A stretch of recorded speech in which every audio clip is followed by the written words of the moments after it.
بسم اللہ الرحمن الرحیم۔ السلام علیکم،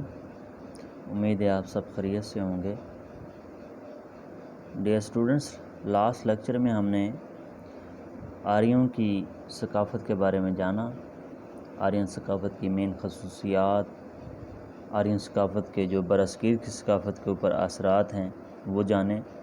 اور ساتھ ساتھ آرین اور دراوڑ ثقافت کے درمیان کیا فرق ہے اس کو ہم نے ڈسکس کیا۔ آج کے لیکچر میں ہم لوگ دیکھیں گے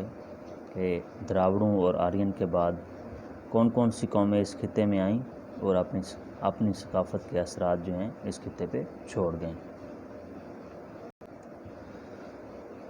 دراوڑوں اور آرین کے بعد سب سے پہلی قوم جو اس خطے میں داخل ہوئی وہ ایرانی تھے،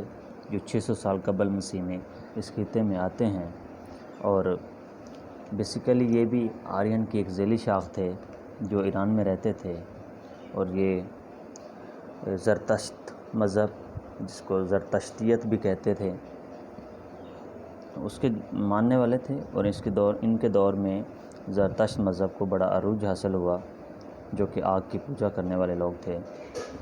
اور یہ اس خطے میں جو ہے وہ 1 صدی تک جو ہے وہ حکمران بھی رہے۔ ان کے بعد یونانی آتے ہیں اس خطے میں، سکندر اعظم جو 327 قبل مسیح میں مغربی پاکستان میں داخل ہوا، اور دریا بیاس جو ہے وہ آج کے انڈیا میں واقع ہے، وہاں تک یہ گئے اور انہوں نے اس علاقے کو فتح کیا۔ فتح کے ساتھ ساتھ انہوں نے اس خطے میں علم فلکیات کو فروغ دیا، لوگوں کو علم فلکیات کے بارے میں بتایا، اور اس کے ساتھ انہوں نے سکے بنانا اور سنگ تراشی کے فن کو بھی لوگوں کو سکھایا۔ ان کے بعد جو ہے وہ ساکا اس علاقے میں داخل ہوتے ہیں، کوئی 100 سال قبل مسیح میں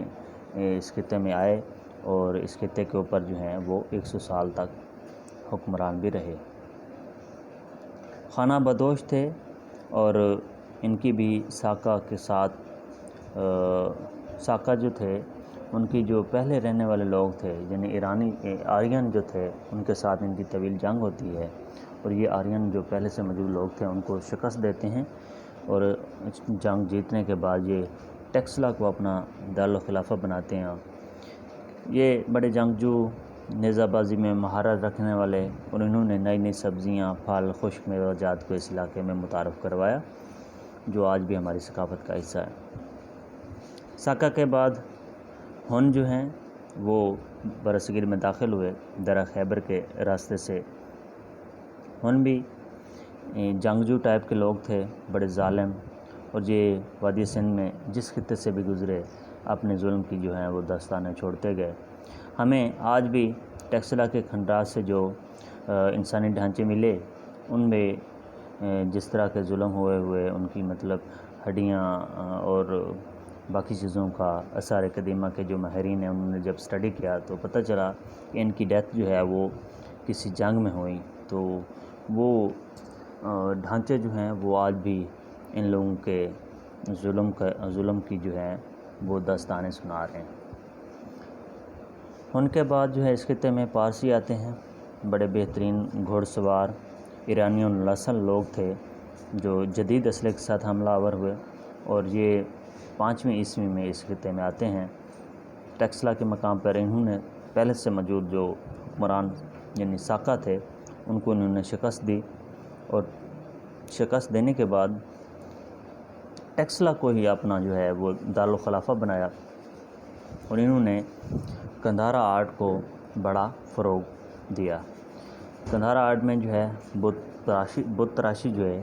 وہ بڑی عام تھی، اور اسی کو ہی انہوں نے جو ہے وہ فروغ دیا۔ پارسیوں کے بعد جو ہے وہ کشن اس علاقے میں آتے ہیں۔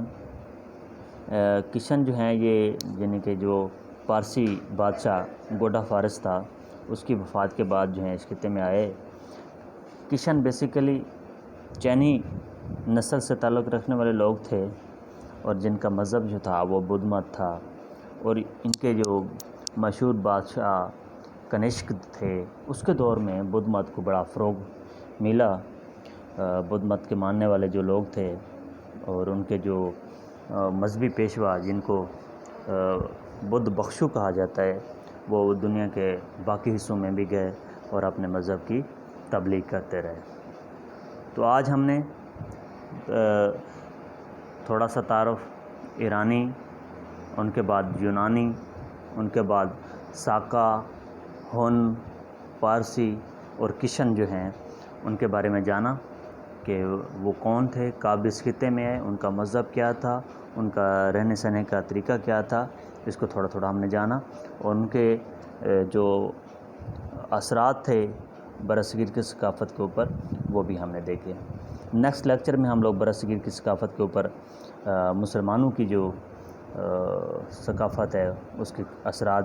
کیا پڑے اس کو ڈسکس کریں گے۔ اللہ آپ کا حامی ناصر ہو۔